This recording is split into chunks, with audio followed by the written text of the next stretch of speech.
आप सभी का स्वागत है आज की इस वीडियो में, जिसमें हम अपने पेशेंट्स की ट्रांसफॉर्मेशन जर्नीज दिखाएंगे। तो ये हैं हमारे पहले पेशेंट जो अपनी हेयर फॉल की समस्या से जूझ रहे थे। तो आइए जानते हैं इनकी ट्रांसफॉर्मेशन जर्नी। इंटरमीडिएट में एंट्री किया था, जब मैं इंटरमीडिएट चल रहा था, तभी अचानक मेरा हेयर फॉल काफ़ी तेज हो गया। मैंने कोई डर्मेटोलॉजिस्ट डॉक्टर से दिखाया, कई ट्रीटमेंट दिया, कोई बेनिफिट हमको नहीं मिला। हेयर फॉल यूज करना एक तो पहले से अंदर से फील होता है कि यार नेचुरल बाल नहीं है मेरे, ठीक है, उसमें काफ़ी रख रखाव का झंझट रहता है। और रही बात पेन की, तो पेन तो एकदम मामूली सा था। पहले जो भय था कि पेन ज़्यादा होगा, तरह तरह के लोग बातें करते थे, मगर वैसा कुछ नहीं है फ्रेंड्स। मेरा नाम डॉक्टर विनय विकास सिंह है। मैं प्रॉपर बिहार का रहने वाला हूँ, सिवान से मैं बिलोंग करता हूँ। मैं हरिद्वार के बारे में, यहाँ क्यूएसटी के बारे में मुझे जानकारी मिली, सोशल मीडिया पर भी काफ़ी मैंने देखा इसके यूट्यूब वीडियो। उसके बाद इसके बारे में पता किया, इसका रिव्यू भी हमको अच्छा लगा, तो मेरा मन करा कि मैं चलता हूँ वहाँ पर, डायरेक्ट विजिट कर लेता हूँ, ठीक है। इस पर्पज से मैं सिवान से डायरेक्ट लक्सर आया, लक्सर से ऑटो फिर बस के द्वारा मैं यहाँ हरिद्वार पहुँचा हूँ। यहाँ सेंटर पर आने के बाद मुझे काफ़ी अच्छा लगा। यहाँ के जो भी स्टाफ, उनका व्यवहार, सर का व्यवहार बहुत मैंने लाजवाब लगा, ठीक है। और मैं टोपी और सब बस थक गया था पहनते पहनते। फिर मुझे सोचा कि मुझे अच्छे क्लिनिक मिला ट्रांसप्लांट के लिए, इसलिए मैं यहाँ आके अपना ट्रांसप्लांट के लिए तैयार हुआ, ठीक है। यहाँ का स्टाफ का व्यवहार मुझे बहुत अच्छा लगा। इंटरमीडिएट में एंट्री किया था, जब मैं इंटरमीडिएट चल रहा था, तभी अचानक मेरा हेयर फॉल काफ़ी तेज हो गया। मैंने कोई डर्मेटोलॉजिस्ट डॉक्टर से दिखाया, कई ट्रीटमेंट दिया, कोई बेनिफिट हमको नहीं मिला। फिर वैसे बाल झड़ते गए। फिर कई दोस्तों ने कहा कि यार अब इसका कोई दवा नहीं है। मैं भी डॉक्टर हूँ, मैंने अपने सीनियर डॉक्टर से इसका कंसल्ट किया। उन लोगों को बोला कि इसका कोई अस्थायी ट्रीटमेंट नहीं है, मिनॉक्सिडिल लेते रहो। फिर से मिनॉक्सिडिल मैंने यूज किया, फिर पता चला कि जब तक यूज करेंगे तब तक ही बाल रहेंगे मेरे, और वो भी उतने स्ट्रॉन्ग बाल नहीं आते थे।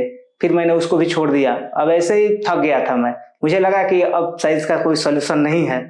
फिर मैं एक दिन यूट्यूब चैनल से, अदर मेरे दोस्त हैं, उन लोग से पता चला कि ट्रांसप्लांट इसका एफयू जो बहुत लाजवाब है, उसका कोई साइड इफेक्ट ज़्यादा नहीं है और पेन भी उसमें नहीं होता है, ठीक है। इस प्रोसेस मैं यूट्यूब चैनल पर देखा, फिर क्यूएसटी के बारे में मुझे जानकारी मिली, तो यहाँ पर राजपाल यादव का वीडियो देखा मैं, मुझे काफ़ी इम्प्रेसिव लगा।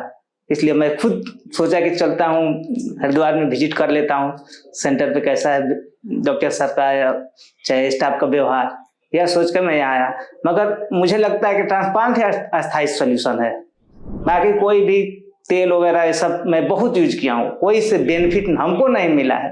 अदर किसको मिला होगा, मगर हमको जहाँ तक पता है, मेरे पास मरीज भी आते हैं, मैं सबको यही बोलता हूँ कि यार मेरे पास इसका कोई अस्थायी सोल्यूशन नहीं है। हेयर फॉल यूज करना एक तो पहले से अंदर से फील होता है कि यार नेचुरल बाल नहीं है मेरे, ठीक है, उसमें काफ़ी रख रखाव का झंझट रहता है, ठीक है। और उसका लाइफ साल भर काफ़ी होता है किसी भी हेयर पैच का। मैंने शान खान से, जो बंगाल में सबसे टॉप क्लास का हेयर विग लगाते हैं, वहां से मैंने विग बनाया, मगर लास्ट में हमको पता चले कि ये सब बेकार है। अब अपनी अंदर से ही फील नहीं होता था कि ये मेरे नेचुरल बाल है, ऐसे लगता था कहीं जा रहा है कोई पकड़ के खींच ना ले, ठीक है। बहुत समस्या होती थी, कहीं जाता था हेयर पैच लगाया हूँ, मगर फिर भी मुझे शक रहता है कोई टच ना करे मेरी बॉडी को, कोई सर पे हाथ मत रखे, ठीक है। ये अच्छी फील नहीं होती थी, क्योंकि जो लुक है फेस का, हमको अच्छे लुक के लिए हम हेयर ट्रांसप्लांट करना चाहते हैं, ताकि मैं कहीं ऑफिस जाऊँ, मुझे अपने आप से मतलब अच्छा फील हो। ये सब होने के बाद मैं यहीं पर अपनी कहानी को एंड करता हूँ। अब सर्जरी की तैयारी में जा रहा हूँ, बहुत जल्द मैं अब 1-2 घंटे में मेरा सर्जरी प्रोसेस चालू होगा, ठीक है। जैसे वहाँ से रिजल्ट मिलता है, फिर मैं आपको ऑनलाइन आऊँगा, आप लोगों को इसका रिव्यू दूंगा।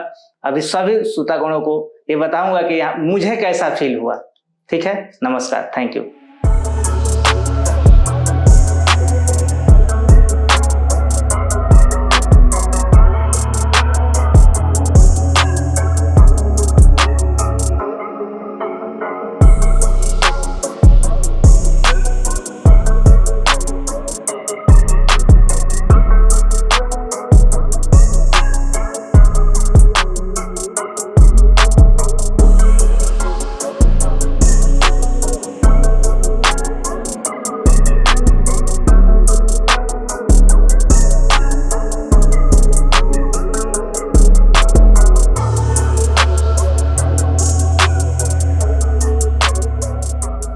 फ्रेंड्स, मैं डॉक्टर विकास।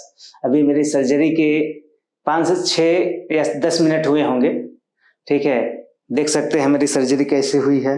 ठीक है, आप ध्यान से देखिए। ठीक है, मेरी सर्जरी में कुल 8 से 10 घंटे लगे।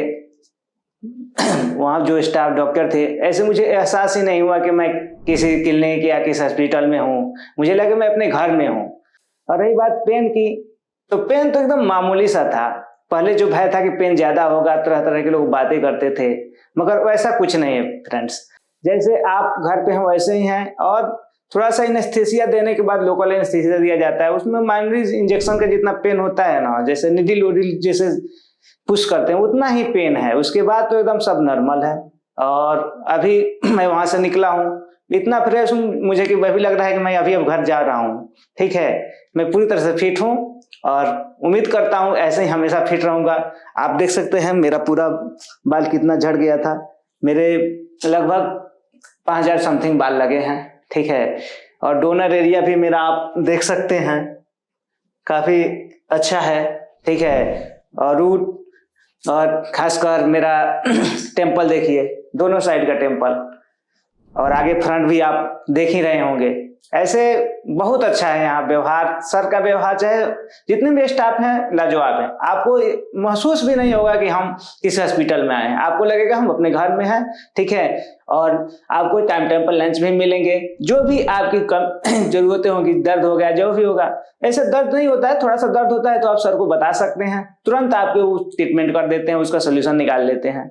ऐसे इतना ही कार्यक्रम है, अपनी यहीं पे वीडियो समाप्त करता हूँ। फिर मिलते हैं नेक्स्ट टाइम। थैंक यू, धन्यवाद।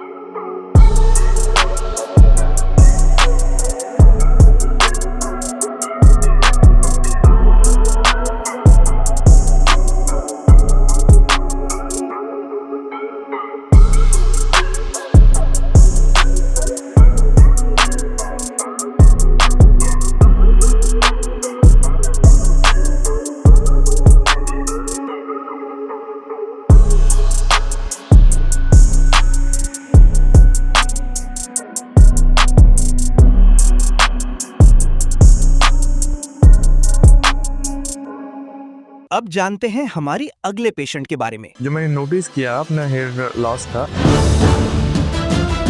वो करीब 5-6 साल पहले मैंने नोटिस किया, जब यहाँ से मेरे बाल जाने लगे। मुझे लगा कि एक मैच्योरिटी की एज हो रही है तो इसलिए जब सबके जाते हैं तो मेरी भी जाएंगी। ये कुछ ज़्यादा ही होने लगा। बिफोर और आफ्टर कैसा मेरा एक्सपीरियंस रहा, कैसी मेरी एक्सपेक्टेशंस थी, क्या वो एक्सपेक्टेशंस मेरे एक्सपीरियंस से मैच कर पाई या नहीं कर पाई? तो मैं कहूँगा डेफिनेटली यस, मैच कर पाए। 2 महीने हो चुके हैं मेरे को, आप देख सकते हैं यहाँ पे। हेलो, मेरा नाम शैलेंद्र सिंह है और मेरी एज 32 इयर्स है और मैं दिल्ली से बिलोंग करता हूँ। करीब 5-6-7 साल से मैं हेयर लॉस का एक्सपीरियंस कर रहा था अपनी ज़िंदगी में, बट मैंने सोचा कि let's go for that treatment thing. मैं अभी यहाँ पे आया हूँ QST हेयर ट्रांसप्लांट सेंटर पे, जो कि हरिद्वार में है। और ये मुझे लगता है कि जो मैंने नोटिस किया अपना हेयर लॉस का, वो करीब 5-6 साल पहले मैंने नोटिस किया, जब यहाँ से मेरे बाल जाने लगे। मुझे लगा कि एक मैच्योरिटी की एज हो रही है तो इसलिए जब सबके जाते हैं तो मेरी भी जाएंगी। लेकिन धीरे धीरे as progression of the year ये कुछ ज़्यादा ही होने लगा। मैं देखने लगा कि मैं नहा रहा हूँ और तो तब भी शैम्पू कर रहा हूँ और तब भी वो बाल बहुत ज़्यादा नीचे गिर रहे हैं। और सोने के बाद मैं जब उठता हूँ तो तकिए पे बहुत सारे बाल मुझे बिखरे हुए मिलते हैं। तो इट वॉज लाइक, मैं नोटिस तो कर लिया था बट मैं एक्सेप्टेंस नहीं कर पा रहा था उसकी। लेकिन as progression of the year फिर मुझे करना हुआ कि यस इट इज़ गोइंग, तो कुछ करना पड़ेगा।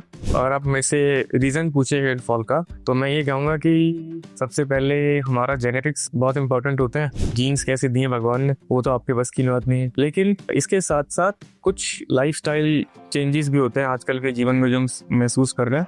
फॉर एग्जाम्पल, आपका वर्क लाइफ बिल्कुल इम्बैलेंस हो चुका है। ठीक है, आपको स्ट्रेस इतना ज़्यादा हो चुका है, आपकी नींद पूरी नहीं हो पा रही है, आप अच्छा खाना नहीं खा पा रहे हैं। इसकी वजह से ये सब चीज़ें ज़्यादा इफेक्ट कर जाती है कभी कभार। आप मुझसे पूछेंगे कि अगर कितना लाइफस्टाइल में चेंज होता है एयरफॉल के कारण, तो यस थोड़ा बहुत चेंज तो होता ही है। आपकी लुक्स आपको बहुत कुछ देती हैं और आपकी लुक्स आप उससे बहुत कुछ छीन भी लेती हैं। सब बोलते ही थे कि यार पार्टीज में जा रहे हो और इतनी छोटी उम्र में आपके बाल जा रहे हैं, और हमारे तो 50 साल की उम्र भी नहीं गए। तो यार उस टाइम के लाइफस्टाइल अलग था भाई, अब अलग है। अब आपको एक साथ में बहुत सारी चीजें मैनेज करनी पड़ रही हैं। पहले तो आप सिर्फ खेत में गए, एक दिन काम किया, वापस आ गए। अगर आप मुझसे पूछे कि होम रेमेडी क्या स्टार्ट करी, तो इंडियन हाउसेस में जो पहली होम रेमेडी होती है वो है ऑयलिंग मसाज, या दही लगा लेना, या कुछ रात को सोते हुए तेल लगा लेना एंड देन सुबह सुबह उसको वॉश कर देना। ठीक है कुछ समय के लिए, बट ये लॉन्ग टर्म इफेक्ट के लिए एक कारगर उपाय नहीं है। बिकॉज जो रीजन है वो ऊपर नहीं, जो रीजन है वो अंदर है।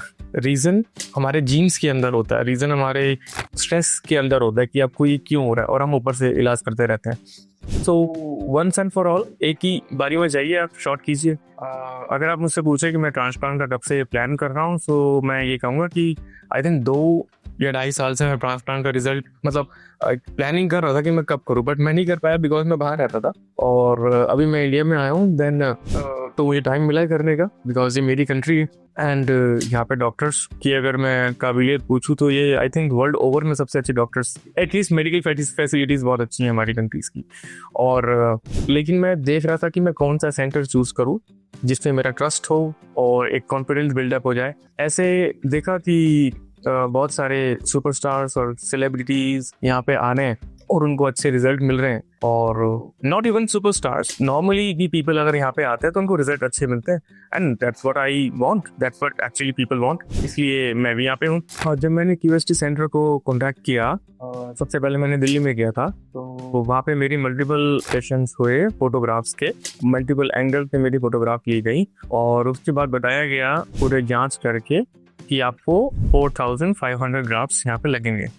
तो मैंने कहा लेट्स गो फॉर दैट, देखते हैं क्या होता है। और उसके बाद काफ़ी सारी टेस्टिंग हुई, मेरी ब्लड रिपोर्ट की टेस्ट आई, एंड उसके बाद डॉक्टर से मेरी काउंसलिंग हुई, एंड देन उन्होंने मुझे कंप्लीट फॉर्मल तरीके से, पूरी तरीके से काउंसल किया कि ऐसे ऐसे प्रोसीजर होगा, फर्स्ट डे पे ये, सेकंड डे पे ये, एंड थर्ड डे पे दिस दैट प्रोसीजर। एक इस तरीके से ट्रस्ट बिल्डअप हो गया कि यस जो है वो एक ऑथेंटिक है और ऐसा ही होना चाहिए।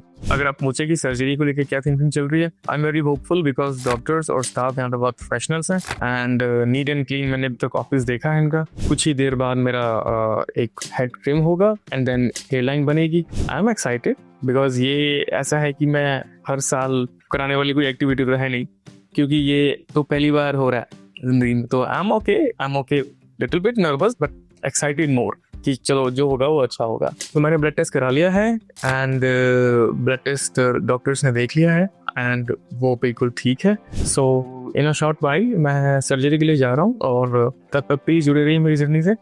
और थैंक यू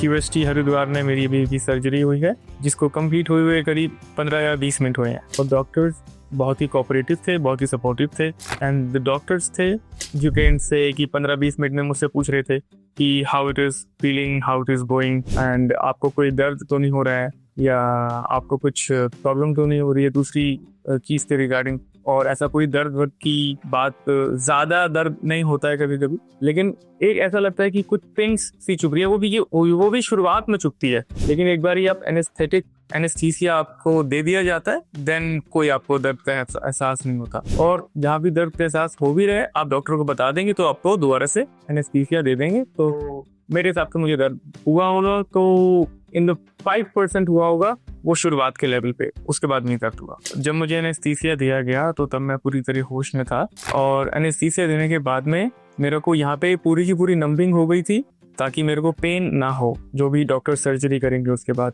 क्योंकि ये सर्जरी 8-9 घंटे लंबी होती है। इसमें डेफिनेटली हर किसी इंसान को वॉशरूम जाना होता है या उसको भूख लगती है। तो मेरे को ऑन टाइम जब भी मैं चाहता था रेगुलर कि मुझे वॉशरूम जाना है या मुझे भूख लग रही है तो मुझे खाना चाहिए, तो डॉक्टर्स एंड सब स्टाफ बहुत ही सपोर्टिव थे। वो मेरे को वॉशरूम लेके जाते थे और वापस भी लेके आते थे और ऑन टाइम मेरे को रिफ्रेशमेंट भी दी जाती थी। रिफ्रेशमेंट काफ़ी हेल्दी होती है यहाँ पे। अगर आप मुझसे पूछो कि मेरा एक्सपीरियंस या मेरी एक्सपेक्टेशंस पूरी हुई हैं या नहीं हुई, डेफिनेटली मैं यही कहूँगा कि मेरी एक्सपेक्टेशंस कम्प्लीटली पूरी हो चुकी हैं। जैसा मैं चाहता था कि ऑपरेशन हो और स्टाफ जैसा बिहेव करें, जैसा मैं चाहता था वैसा ही उन्होंने बिहेव किया। बहुत ही पोलाइट, बहुत ही अच्छा स्टाफ है यहाँ पे। पोस्ट सर्जरी मेरी डॉक्टर से काउंसलिंग हुई है। उन्होंने मुझे पूरी की पूरी दवाइयाँ जो 1 महीने की है, जो प्रिकॉशनरी तौर पे लेते हैं, वो मुझे बताया है कि कैसे कैसे लेनी है। और एक सलाइन वाटर होता है जिसको आपको ये आधे घंटे में लेना होता है हर दिन में। और जैसे कि मुझे बताया है कि आपको दूध और चावल नहीं खाने हैं। तो ऐसे बहुत सारी प्रिकॉशनरी मेजर्स हैं जो कि डॉक्टर्स आपको लिख के देंगे ताकि आप भूलें ना। आपको ऑन द स्पॉट आपको डॉक्टर्स लिख के देंगे, तो ताकि आप उसको याद रख सकें। वो स्पेशली आपके लिए ही होती है। ये थी मेरी 2 दिन की जर्नी जो कि मैंने आपके साथ में शेयर करी। बिफोर और आफ्टर कैसा मेरा एक्सपीरियंस रहा, कैसी मेरी एक्सपेक्टेशंस थी, क्या वो एक्सपेक्टेशंस मेरे एक्सपीरियंस से मैच कर पाई या नहीं कर पाई। तो मैं कहूँगा डेफिनेटली यस, मैच कर पाई। और आगे मैं शेयर करता रहूँगा कि मेरी हेयर की जर्नी में क्या हो रहा है। और लेट्स सी, 1 महीने बाद मिलते हैं। मैं आपको दिखाता हूँ कि क्या इम्प्रूवमेंट है या क्या बेनिफिट है। Thank you. मेरा नाम शैलेंद्र सिंह है और मैं दिल्ली से बिलोंग करता हूँ। हेयर ट्रांसप्लांट मेरा 1 महीने पहले हुआ था, 5 मार्च को। हेयर फॉल तो लगा लीजिए पिछले शायद जब मैं 25-26 का हुआ था तब से मेरा हेयर फॉल हो रहा था। तो धीरे धीरे और स्टार्ट और तेज होने लग गया। तो सोचा कि फिर मैं करा दे। काम में तो प्रॉब्लम नहीं थी यार, बट प्रॉब्लम तो सोशल लाइफ में कभी कभी हो जाती है डेफिनेटली। हेयर ट्रांसप्लांट के लिए मैंने खुद डिसीजन लिया था अपना। बहुत सारी रील्स और बहुत सारे क्विक शॉट्स से मुझे पता लगा। जब ट्रांसप्लांट हुआ तो उसके 1 हफ्ते तक तो बालों को मतलब छूना नहीं है ज़्यादा हार्श तरीके से। लेकिन 1-2 हफ्ते के बाद में आप हल्का हल्का स्क्रब उसको थोड़ा कर सकते हो। और शैम्पू आपको डेली टाइम करना, 2 टाइम करना था हर दिन, बेबी जॉनसन से या किसी ऐसे शैम्पू से जिसमें केमिकल्स कम हो। तो वो चल रहा है करीब 1 महीना। तो वो 1 महीने के बाद आज मैं PRP के लिए आया हूँ। मैं उसको पॉजिटिव रिव्यू दूंगा QST हेयर ट्रांसप्लांट के लिए। तो फिर वो प्लान मेरा कैंसिल हो गया। लेकिन फिर मुझे QST के बारे में पता लगा सोशल मीडिया से, और तब मैं यहाँ पे आया and then I got it done hair transplant. उसके बाद से 2 महीने हो चुके हैं मेरे को। आप देख सकते हैं यहाँ पे थोड़ा सा अब एक हार्डनेस लगती है ऊपर, थोड़ा सा थिक हेयर्स मुझे लगते हैं। और अगर आप ये कहें कि मैं मैंने कोई ऑयल यूज़ किया या नहीं किया, डेफिनेटली किया था जब मेरा हेयर लॉस हो रहा था। लेकिन एक परमानेंट इलाज वो नहीं है, क्योंकि परमानेंट इलाज ये चीज़ है जो हेयर ट्रांसप्लांट है। ऑयल से मुझे नहीं लगता कि आप कितने दिन तक और सर्वाइव कर सकते हो उस चीज़ से। जब हेयर ट्रांसप्लांट हो रहा था मेरा, अगर आप दर्द के बारे में पूछें तो मेरे को ऐसा कुछ दर्द इतना खास हुआ नहीं, क्योंकि पहले से एनेस्थीसिया दे रखा था और दर्द इतना होता नहीं है कभी भी। बस हल्का सा कभी कभी यही आप सर पे खुद हाथ लगाते हो तो वैसा ही कुछ आपको एक सेंसेशन महसूस होती है, मगर दर्द नहीं होता ऐसा कोई। और अगर आप PRP की बात भी करें तब भी ऐसा कुछ मुझे महसूस नहीं हुआ कि आपको कोई दर्द जैसा कुछ झेलना पड़ेगा या PRP में कुछ ज़्यादा टाइम लगेगा। PRP में आपका ही ब्लड लेके आपको ही चढ़ाते हैं और एक सेफ प्रोसीजर है। और मतलब आई थिंक 10 मिनट की बात होती होगी ये PRP। मेरा फर्स्ट सेशन हो चुका है और अब मैं सेकंड सेशन के लिए जा रहा हूँ। लेट्स सी क्या होता है।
Hello friends, if you have not subscribed to our channel yet, please like this video, share and subscribe to our channel, and don't forget to hit the bell icon so that you will get update on every video.